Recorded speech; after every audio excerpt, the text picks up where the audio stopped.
Hello students. तो आज हम पढ़ने जा रहे हैं magnetic field due to current. Magnetic field due to current, ये आपके क्लास 12th में एक हाई वेटेज टॉपिक है जो कि बोर्ड एग्जाम में आता है और कम से कम 10 से 15 मार्क्स लेके जाता है। तो हम पहले इसमें देखेंगे कि मैग्नेटिक फील्ड क्या होता है, क्यों आता है, कैसे आता है, किस डायरेक्शन में आता है, इसकी मैग्नीट्यूड कितनी होती है, ये सब के बारे में डिस्कस करते हैं। आई होप आपको यहाँ तक सब समझ में आ रहा हो, कुछ खास है नहीं। उसने ये बोला कि अगर किसी वायर में करंट आए है तो ये जो करंट है वो क्या प्रोड्यूस करेगा, एक मैग्नेटिक फील्ड। और हम उसी मैग्नेटिक फील्ड के बारे में इन डिटेल देखते हैं। बात समझ में आ रही है? तो सबसे पहले आपका आता है, वो आया था bio Savart law. Bio Savart law क्या बोलता है, एक वायर है जिसमें करंट कितना है, आए। तो मान के चलो इसमें एक सेगमेंट ले लो डी एल लेंथ का, और यहाँ से कोई आर डिस्टेंस पे एक पॉइंट ओ है। इस पॉइंट में आपको मैग्नेटिक फील्ड निकालनी है। अब आपको सभी को पता है आई एक टेंसर क्वांटिटी होती है, फिर स्केलर क्वांटिटी होती है जो कि एक डायरेक्शन में फ्लो तो करती है बट ये वेक्टर नहीं है।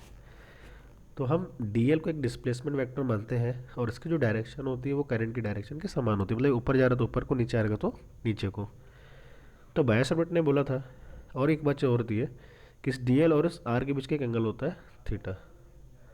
ठीक है, तो आपको पता चलेगा B is proportional to I D L sine theta, B is inversely proportional 1 upon R square. तो यहाँ कंबाइन कर दो तो क्या मिल जाएगा, proportional to I D L sine theta divided by R square, या फिर B is equal to mu naught 4 pi I D L sine theta, sorry थोड़ा इसको इधर कर लेते हैं, theta divided by R square. तो दोबारा लिख देता हूँ, ये आपका हो जाएगा B equal to mu naught 4 pi I D L sine theta divided by R square. अगर थीटा में डाउट है तो theta is angle between R vector and D L vector. ठीक है, अब और यहाँ से क्या बोल सकते हैं, जब आपका म्यू नॉट अपॉन 4 पाई है ये कांस्टेंट होता है और इसे हम बोलते हैं परमेबिलिटी ऑफ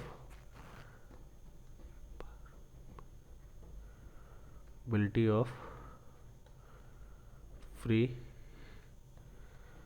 स्पेस। इसकी वैल्यू होती हो 10⁻⁷। आई होप यहाँ तक सबको क्लियर होगा। अगर मैं इसका वेक्टर फॉर्म बोलूँ तो वो कैसे निकालते हैं,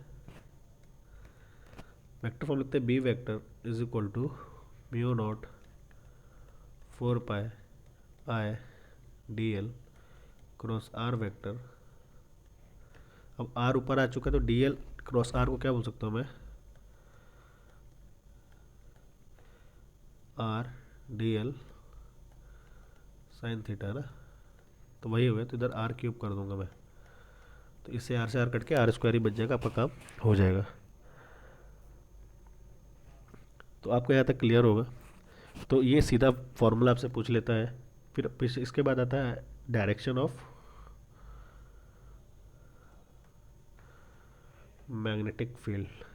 समझो कि एक वायर है, इस पर करंट आई है। मैं आपको लेफ्ट हैंड थंब रूल सिखा रहा हूँ, राइट हैंड थंब रूल।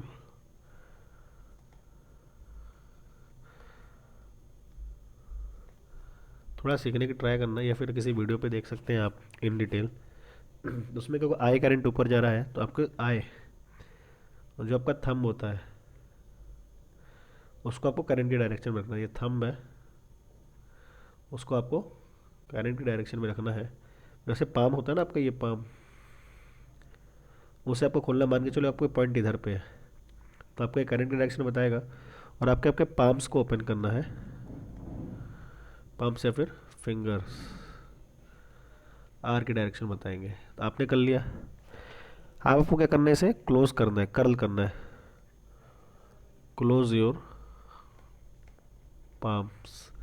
तो जैसे अगर आप क्लोज करोगे तो ऐसे क्लोज होगा ना, ऐसे तो होगा नहीं, फिंगर्स आपकी। जब इधर होगा तो आपका मैग्नेटिक फील्ड का इनसाइड है, तो मैग्नेटिक फील्ड इज इनसाइड, इसे हम क्रॉस से रिप्रेजेंट करेंगे, आउटसाइड को डॉट से रिप्रेजेंट करेंगे।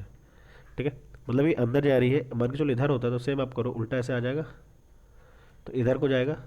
तो अगर मैं और से और समझाना चाहूँ, तो अगर आपकी करंट ऊपर जा रहा है तो ये क्लोज लूप बनाते ही सर्कल ऐसे बनाएगा, इधर इनसाइड इधर आउटसाइड। तो इधर साइड की अगर मैं प्लेन की बात करूँ तो इधर मैग्नेटिक फील्ड इनसाइड रहेगी और इधर क्या रहेगी, आउटसाइड। और थोड़ा सा मैं बात करूँ तो B is proportional to D L cross R था।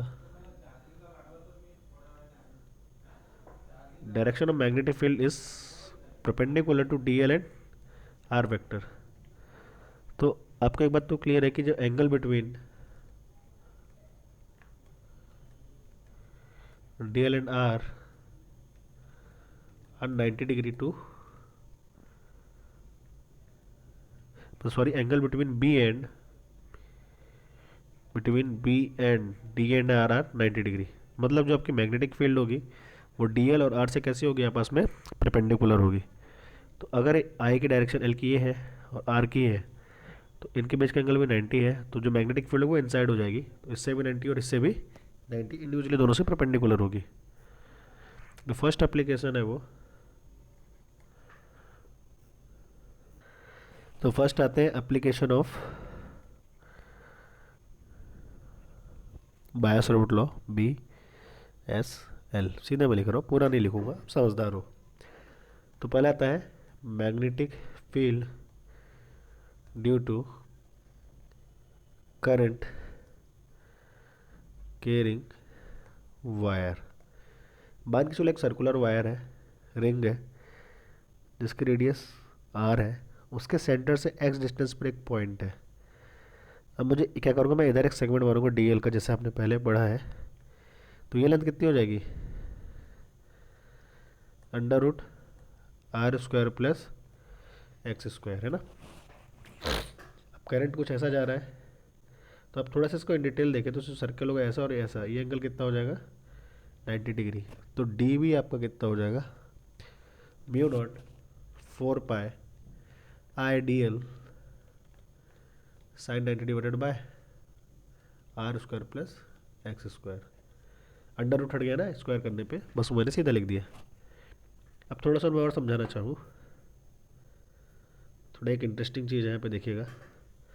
जो डायरेक्शन ऑफ मैग्नेटिक फील्ड कुछ ऐसी आएगी, मतलब इस लाइन से क्या होगी, परपेंडिकुलर होगी 90 डिग्री, आपको पहले ही पता है। तो अब मैं एक चीज़ बताऊँ, आप इसको मैं और आगे स्टैंड कर देता हूँ।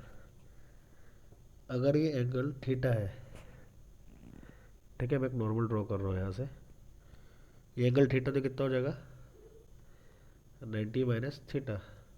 अब ये पूरा 90 था, ठीक है, ये 90 माइनस थीटा, तो ये कितना बच जाएगा, थीटा बचेगा आपके पास। तो मैं दूसरे पेज में इसको बना रहा हूँ, इधर ध्यान से देखना, ये ऐसा कुछ डायग्राम था, इधर से का है और एक जस्ट इसके अपोजिट ले रहा हूँ, इधर से आ रहा है, ठीक है। तो ये एंगल थीटा, ये भी कितना है, थीटा एक लाइन है, ये बी है, ये भी कितना है, डी बी। इधर कितना आ जाएगा, डी बी साइन थीटा, इधर कितना आ जाएगा, डी बी कॉस थीटा। इसका इधर भी कितना आ जाएगा, डी बी कॉस थीटा, इधर कितना आ जाएगा, डी बी साइन थीटा। तो मैं एक बात यहाँ से बोल सकता हूँ, क्या बोल सकता हूँ, कि जो आपका डी बी कॉस थीटा एक इधर और एक इधर है, वो एक दूसरे के अपोजिट है, कैंसिल आउट हो जाएंगे, केवल कितना बचेगा, डी बी साइन थीटा। तो डी बी एन कितना बच जाएगा, D B sine theta. Theta ये वाला है, ध्यान रखना, ये एक्स है, ये आर है, ये √r² प्लस x², ये लाइन है ना आपकी। तो मैं ऐसे डी बी एन कितना बोलूँगा, डी बी मतलब μ0 4π IDL divided by r² plus x² sine theta. क्या इस ट्रायंगल से आप साइन थीटा बता, थीटा ये है, ये क्या है, बेस, हाइपोटेनियस, और ये क्या है आपका परपेंडिकुलर। तो मैं ऐसे बोल सकता हूँ sine theta is equal to perpendicular upon hypotenuse, मतलब r divided by r² plus x² की पावर 1/2। तो यहाँ से मैं और बोल सकता हूँ डी बी नेट बराबर mu naught 4 pi I D L R square plus X square R divided by R square plus X square की पावर 1/2। इतना क्लियर है सबको? अब मैं अगर इसका आगे मल्टीप्लाई कराता हूँ तो डी बी नेट बराबर आपको कितना दिखाई देगा? Mu naught 4 pi I D L, ठीक है, R divided by R square plus X square की पावर 3/2। अब यहाँ पे मैं इंटीग्रेट करूँ कि जीरो से क्या तक, बी तक, और यहाँ क्या करूँगा, जीरो से ये है ना 2 पाई आर तक। एल एल एक छोटा सेगमेंट है तो पूरा 2 पाई आर हो जाएगा। तो B is equal to mu naught 4 pi I 2 pi R into R divided by R square plus X square की पावर 3/2। तो mu naught 4 pi I 2 pi R square plus X square की power 3/2। तो पाई से पाई गया, ये गया 2 बचा। अब मैंने बोला कि are is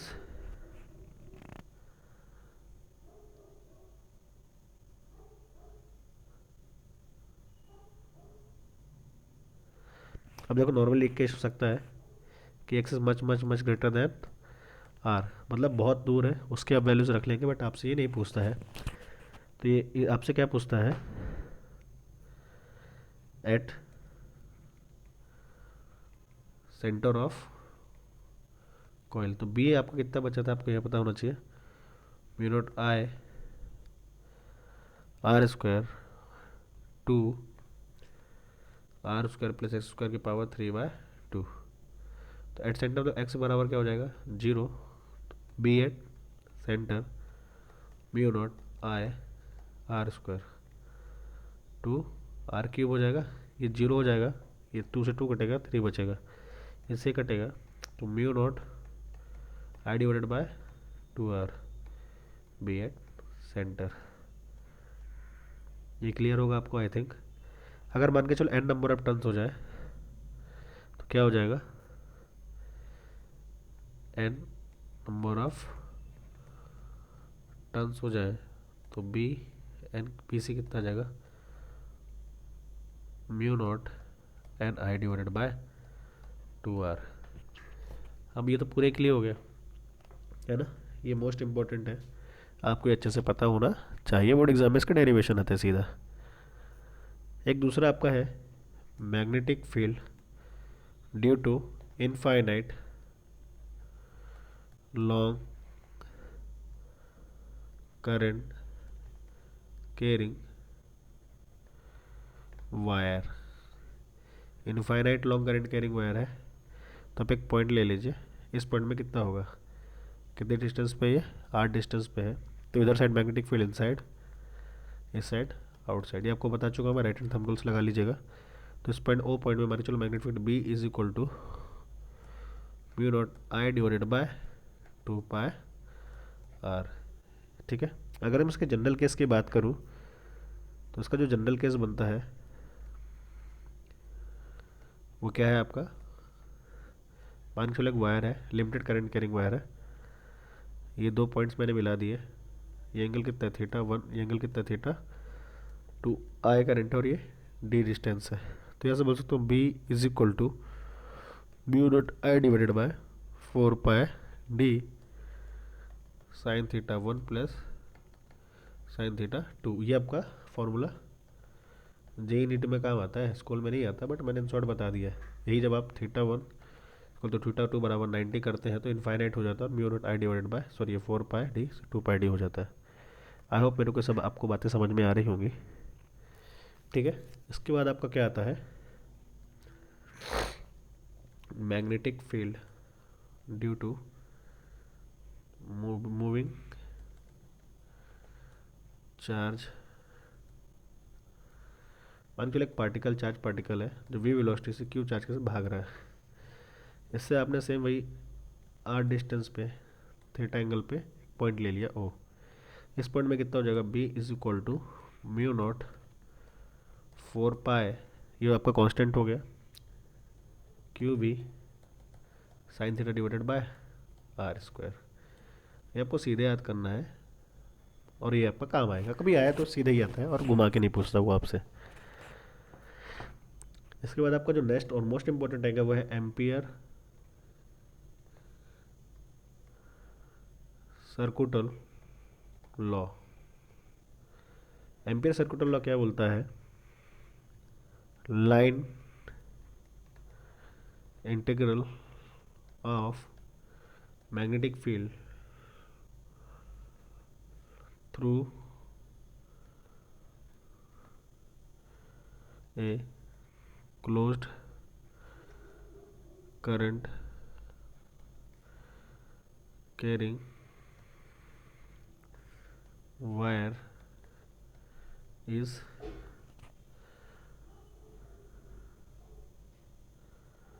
mu naught times total current enclosed by it। चलिए एक वायर है, इसमें करंट कितना है, आई है, इसके चारों तरफ में एक सर्कल बना दिया जो कितनी डिस्टेंस, डी डिस्टेंस पे, तो इसका जो सर्कमफ्रेंस है, लाइन इंटीग्रल है ये, तो म्यू नॉट क्या बोला, I B dot D L बराबर म्यू नॉट आई, यही बोल रहा है। तो बी इंटू 2 पाई आर बराबर म्यू नॉट आई, तो B is equal to mu naught I divided by 2 pi R, मैंने आर ले लिया तो उसको आर कर लो।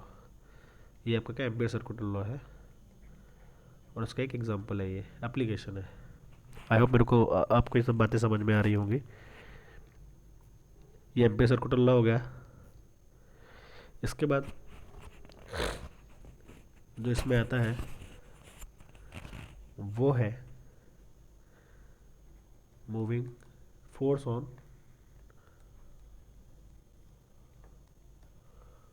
Moving charge. चलिए एक चार्ज पार्टिकल है, प्लस चार्ज लेते हैं जो भी वेलोसिटी से चल रहा है, ये एक यूनिफॉर्म मैग्नेटिक फील्ड में आता है जिसकी मैग्नेटिक फील्ड बी है। मान के चलिए कि वी एंड बी के बीच का एंगल कितना है, थीटा है, तो इस पर जो फोर्स लगेगा वो कितना लगेगा, F is equal to Q B B sine theta. B कहाँ से आता है आपसे ज़्यादा मतलब नहीं है, या फिर F is equal to Q V cross B, आपको याद कर लेना, सीधा आपके काम आता है। Force on moving charge in uniform magnetic field, मतलब मैग्नेटिक फील्ड कैसी है आपकी, यूनिफॉर्म है, तो F is equal to Q B B sine theta, फिर F is equal to Q into V cross B. अब इसे मैं बोलूँ second case, current carrying wire, एक वायर है जिसकी लेंथ एल है, आई करंट और मैग्नेटिक फील्ड में है।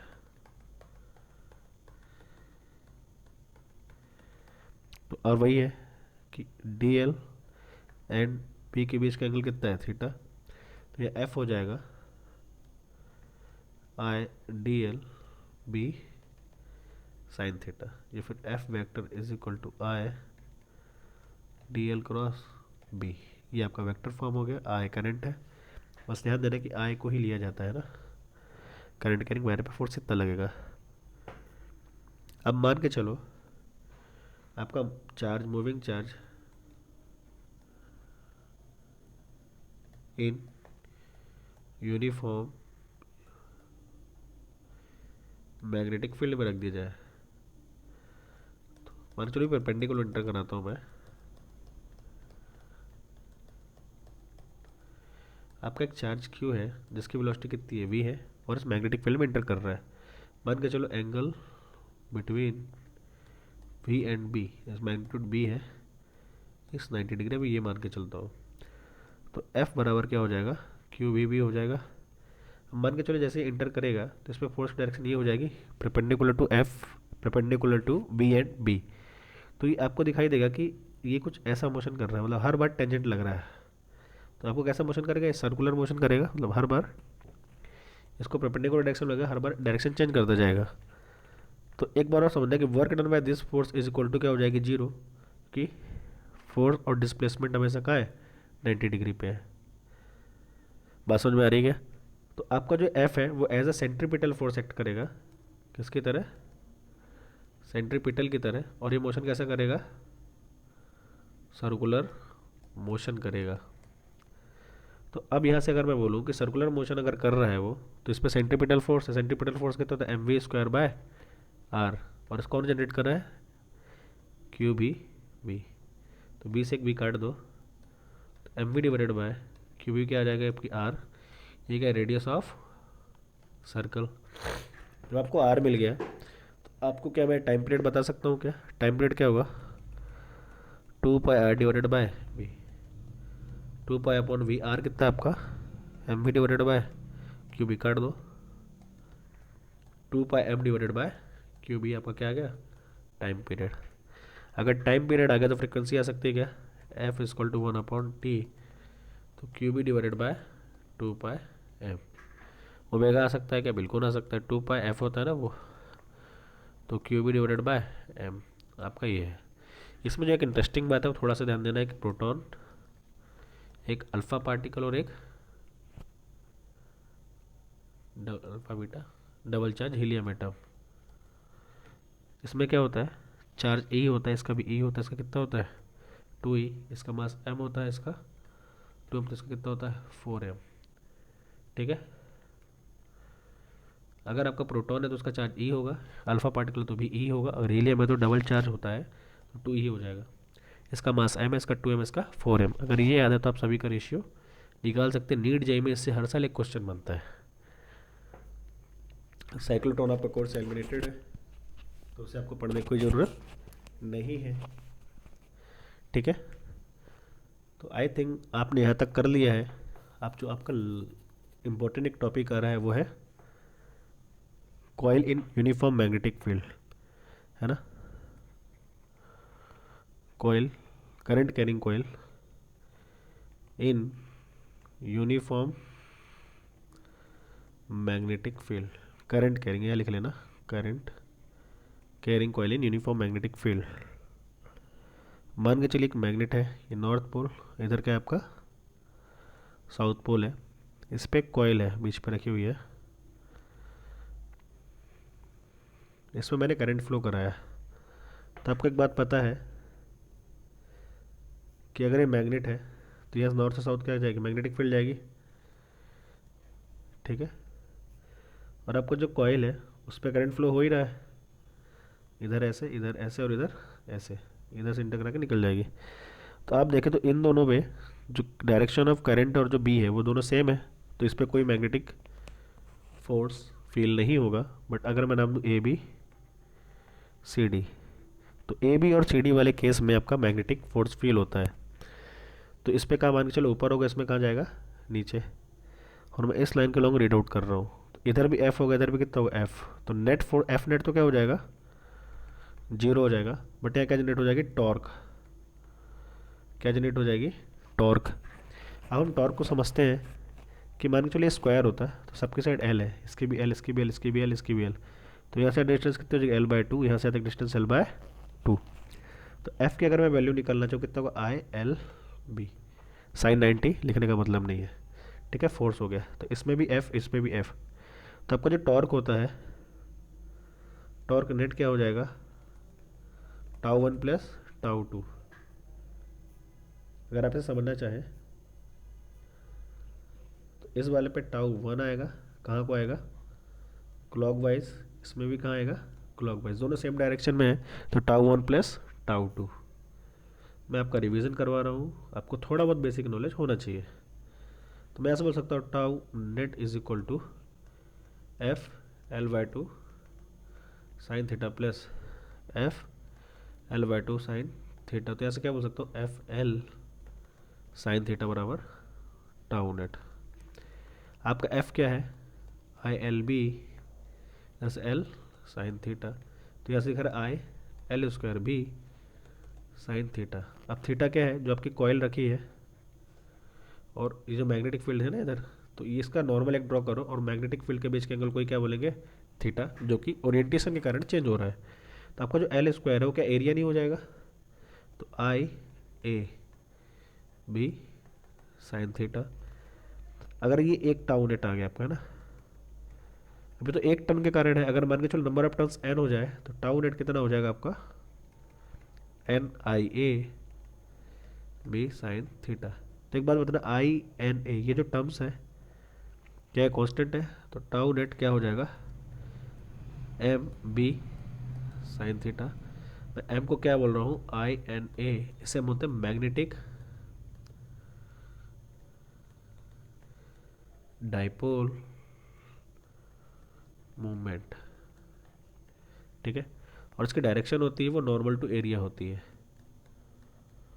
ना। जैसे आपने क्या पढ़ा है इलेक्ट्रिक डाइपोल मूवमेंट, वैसे आप लोग क्या पढ़ लिया मैग्नेटिक डाइपोल मूवमेंट। तो वैसे आप टाउ नेट क्या बोल सकते हैं, एम क्रॉस बी।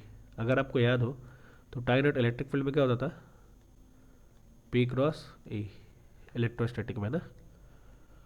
मैं बस रिवीजन करवा रहा हूँ यहाँ पे जो मेरा काम का है। आई होप मेरे को ये लग रहा है कि आपको यहाँ तक का टॉपिक क्लियर होगा और आपने magnetic field due to current पढ़ लिया है। यह जितने भी इंपॉर्टेंट डेरिवेशन थे मैंने आपको करवा दिए हैं। बस आपको जितना भी मैंने कराया है उस पर किसी भी पॉइंट को छोड़ना नहीं है। आपका साइक्लोटॉन और साइक्लोटॉन भी कोर्स हट चुका है, सोलोनाइड भी कोर्स हट चुका है, इसलिए मैंने उसे आपको नहीं कराया है। बट अगर आपको रिक्वायरमेंट हो रही है तो आप मुझे एक बार इन्फॉर्म कर देना, कमेंट कर देना, तो मैं आप मुझे कमेंट में बता सकते हैं, तो मैं आपके उस टॉपिक्स को भी कवर कर लूँगा। आई होप मैंने आपको 12th बोर्ड एग्ज़ाम्स के लिए तो बहुत अच्छे से पढ़ा दिया है। इसके बाहर कोई क्वेश्चन नहीं आएगा। जितना मैंने कराया है वो मोस्ट इम्पॉर्टेंट टॉपिक्स है। और आप सीबीएसई बोर्ड में भी हैं अगर, तो आप 90 प्लस मार्क्स इजीली ला सकते हैं इतना पढ़ के भी, क्योंकि पेपर का एक पैटर्न होता है, आप उस पैटर्न्स को फॉलो करना होता है। आपको पूरा अंदर जैसे नहीं पढ़ना होता है, स्मार्ट वर्क करना है और कुछ सेलेक्टेड क्वेश्चंस जो बार बार रिपीट होते हैं उसे ही आपको अच्छे से पढ़ना होता है। आई होप ये चैप्टर आपको क्लियर है। Thank you and please keep watching and keep your preparation up to marks to score maximum as much as you can. Thank you.